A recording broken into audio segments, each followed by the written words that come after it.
I think I wanted to go there. Oh, but the code's kind of. System strong. This is gonna be the last lesson for today. Let's see what first.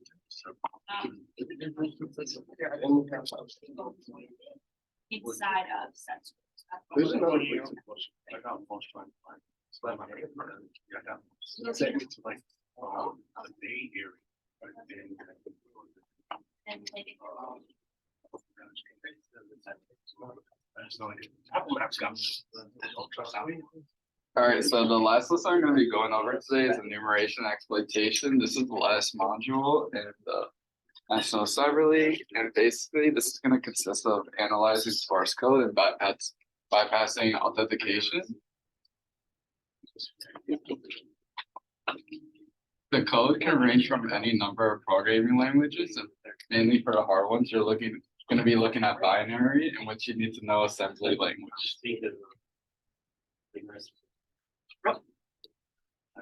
And the easy exercise in the gymnasiums would be Python, in which you can just look at the code and then figure out what you need to get the password. But yeah. The challenge is only being Python. No, so for the MTL, it's just Python just to get you situated with how the question's gonna work, but the languages can range from anything. One time it was like Go, if you ever use that. Oh, just Go, Geo. I'm not sure if you ever use that language. Nah, yeah. So yeah, they can like pull anything that's a programming language basically.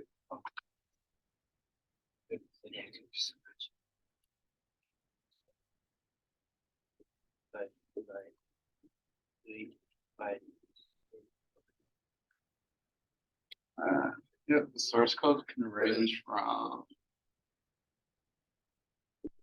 binary,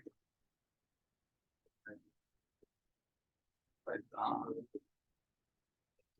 could be C, C++, C#.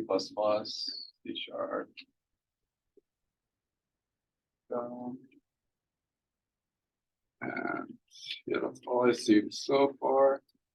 And if you're not familiar with the programming language, one strategy to do is try to use a print statement, or try to find anything that looks like a print statement or something that looks CL, so you can use that identifier to then figure out what you're looking at, and then you can look up definitions of the code to see what it relates to.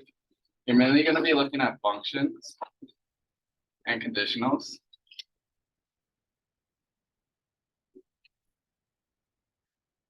Is you're going to need to see what kind of password will be run through the program that will result in the correct result, and then in which you can either get the flag or you can get a password that successfully bypasses it.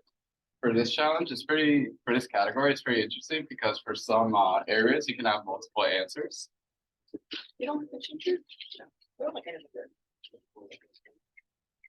So as you see with like the first exercises, they ask for some conditionals are the length of the string, and they ask for the character in the first position to be equal to 87.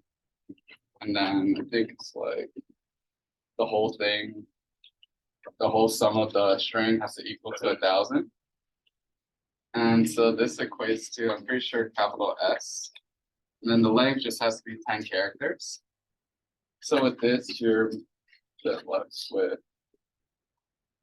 913, and then you can use this number to compute the rest of the characters. So you know one of them is S and it has to be in the first position. So you put it here, and then you just come up with characters over here to fulfill the condition. And that's the part where multiple answers come in, because you could search up either on Google or Wikipedia the character codes in Python and see what they relate to based on what their value is.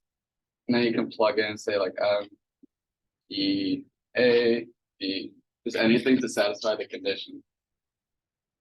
And then what you can also do is, within the program, if you're not sure what value it's talking about, try printing out the if statement. So if you didn't know what the first position equals 87, then you can do print, let's say character 87. Instead of doing all the Googly searching, instead of like Google searching and going through like the whole process, instead you can write the program and then relate it to the conditional, and that way it can print it out for you instead of you searching for it. And then some useful tools that can analyze and translate source code for you is called Gitra. Right here.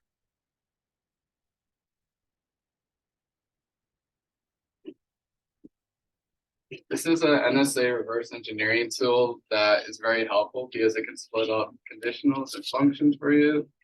Make it easier to read, because for some of the harder problems, it'll be filled up with a bunch of like say nonsense that doesn't really relate to the flag. It's just there to confuse you.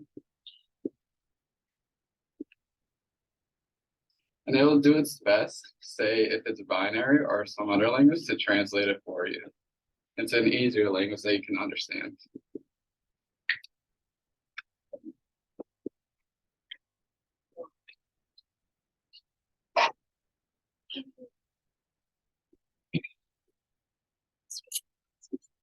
So if that's the case, then I don't have to know. Regular. Yeah, the thing is with those programs is they try their best to translate it, and it may not be somewhat accurate. So there might be some fields missing, or it might look a little weird and it might not compile correctly. So from there you can then like kind of figure out on your own, but it does really help because it fills in most of it for you, and then you just kind of have to connect the dots to see, okay, this is related to like print, this is we're referring to like a word list, and then from there. So yeah, you don't need to know everything. Try to use print statements or search up certain functions, and then you can find out the language from there. And then there's also other online tools that you can search on GitHub that can try to translate the program for you.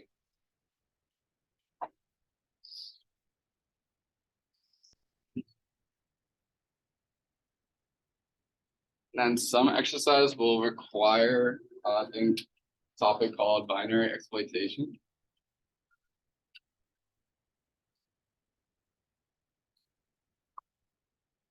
This is where you're giving code, but in the raw binary format, and you can use a tool on Linux, Kali Linux called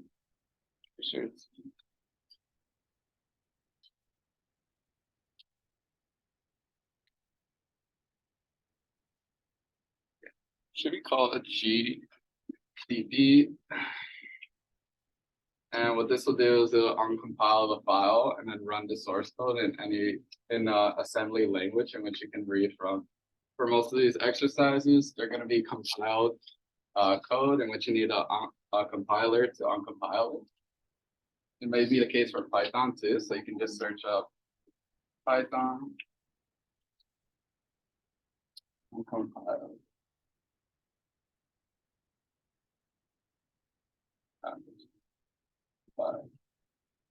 And then you should click a link that leads to either a GitHub program in which I think it's at this third stage right now. It's called Uncompile 3.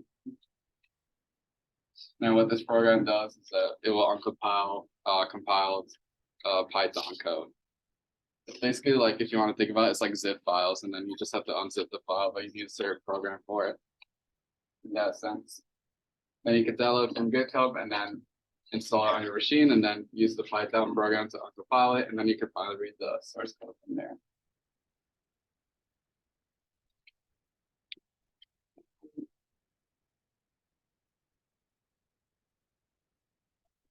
Also, if you don't want to go that route, you can also search up there are online tools that I've used in the past that uncompile it for me. What I do is just upload the file to the website, and then in return, it gives me a downloadable file of the uncompiled file.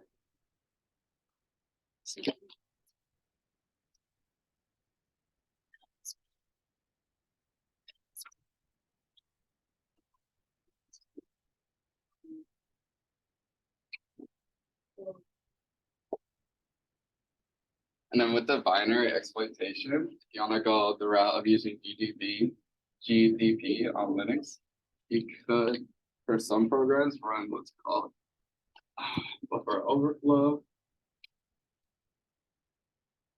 Once you finally identify the program and see the conditionals, it goes to run it.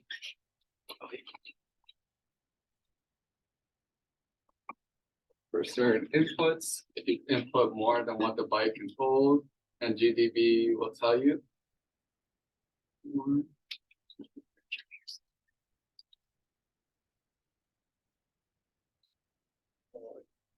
It would actually cause an error within the code, and then as a result, the variable holding the conditional will kind of like break, and then it will give you the flag right away.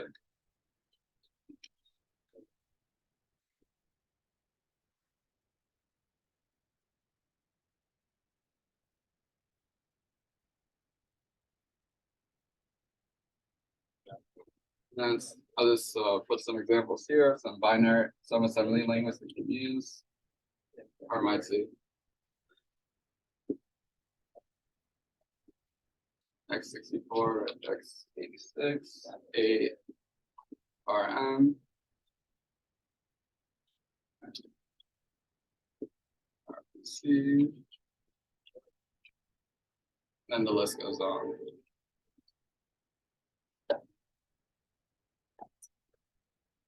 And then get the Gidra can be used for this as well.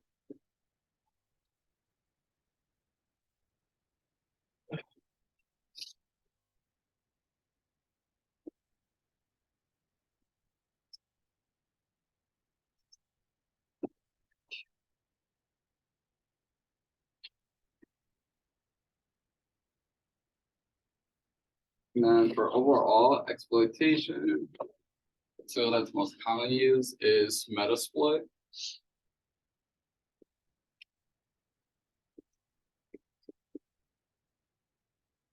You may or may not need to use this for challenges, as this is mostly an advanced tool that'll be available for hard challenges, but with this program, you could execute exploits.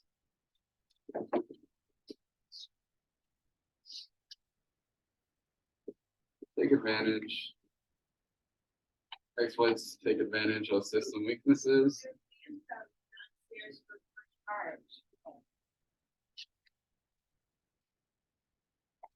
And it also has payloads in which store malicious code. And I think they have preset payloads that can be used. If basically are malicious code that can bypass the system and go undetected through antivirus software.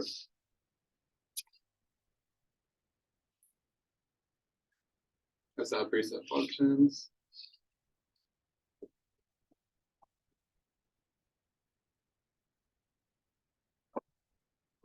They also have encoders as well, which can be used to translate languages or code.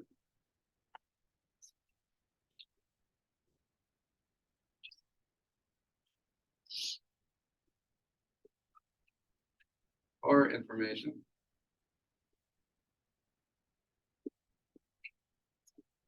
And they also have listeners, basically listening to network traffic and getting some network captures that you see when you did the network traffic analysis modules and the wireless exploitation modules.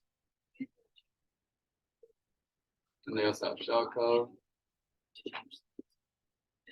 And then many others. This is more of an advanced tool. You may not know, but I just wanted to expose you guys to it. And a website that you can use to learn this tool is You don't have to read yeah, you could use TryHackMe too. But mainly for beginners if you've never heard of this. Okay.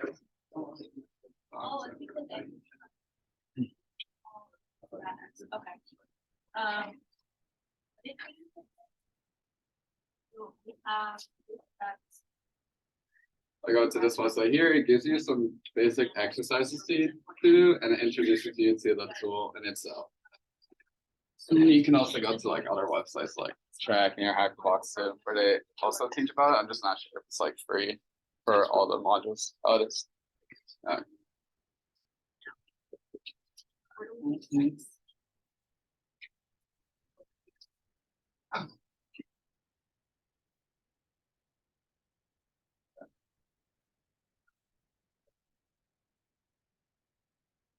And as always, I always give a brief overview of the topic, which may or may not help when completing the challenges. So Thankfully, the MCL does have a video on code reverse engineering. If you never explored this topic or are pretty new, it should be You called like a cup of coffee?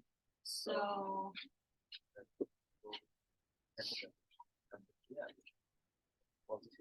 code reverse engineering.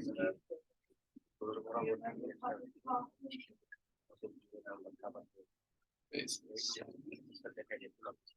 By going to this video, he actually goes over the first and second problems in the gymnasium, and Would you then like gives a a cup of brief coffee? introduction into like the overall concept of reverse engineering and some strategies you could employ. Well, for reverse engineer, it's not really something that you can study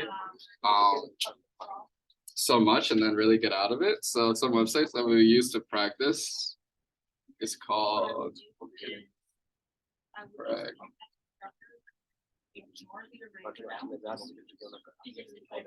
Yeah. Would you like another?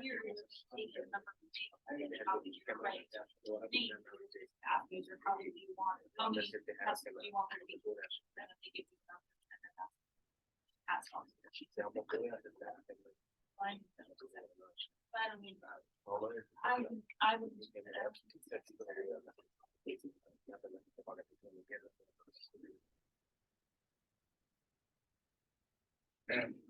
So this website is good for solely the topic of reverse engineering. In this, users submit questions or challenges that other people can complete, ranging from total beginner to advanced. And if you search up on YouTube stack smashing, he goes over some problems in this website, and he also teaches you how to use Gitro by doing a step-by-step guide on a really easy problem, in which you just get familiar with opening a project, sorting through the code, and then like analyzing it, and then simply what you can do with Gitro. By the way, what time is your Kelly? Yeah, so to access Gitro on Kali, you just go to the terminal and just simply type Gitro. Pretty sure. IDRA. Yeah. Yeah, it's reinstalled. This one's on the whole version. It's try yes. We should come and install anything. So sure. So this is templated. I know- That's I the thought starting you of the string, not the template, right? But this is, it's fine, you're just gonna have to do both things. So did you copy slide 25? Yeah, I copied every slide 25, which was all placed before I copied it all. It's like no, times it was like the preset version. It could be pretty old. Generalized. Maybe a new version of Kali. No, the encryption was gonna happen by starting String, and then and that's not the question. okay. Mhm. So he was on one. If you're using a preset virtual machine, you might need to use sudo app install Gitra in order to use the Gitra tool. And then to just run it, you just type Gitra.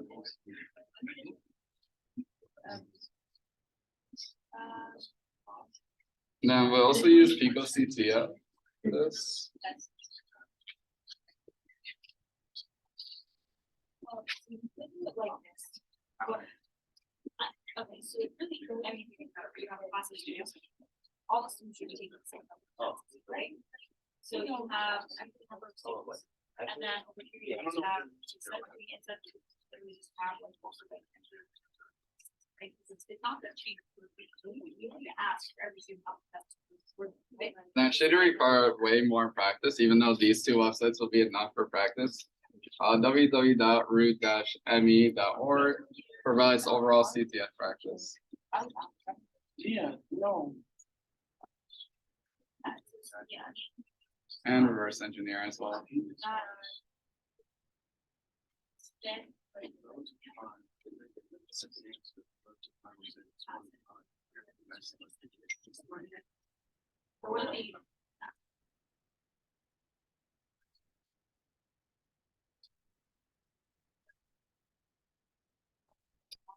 And yeah, that's about it. So try to work on the first two exercises in the gymnasium, and then after that, if the other ones are too hard, go on crack knees that one, and then try the easy ones from there, so you can at least learn step by step. You explain the Python, Yeah, so Python compiler is that it's basically you will be given a file that's a Python compiled file. It's basically like a zip file in which you just need to like extract it, but you need a certain program to do it. And then when you install it. yeah, Sorry. oh no, it's okay.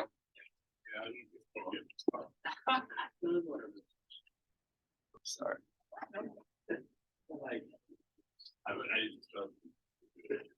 Yeah, you're purpose. Oh my god.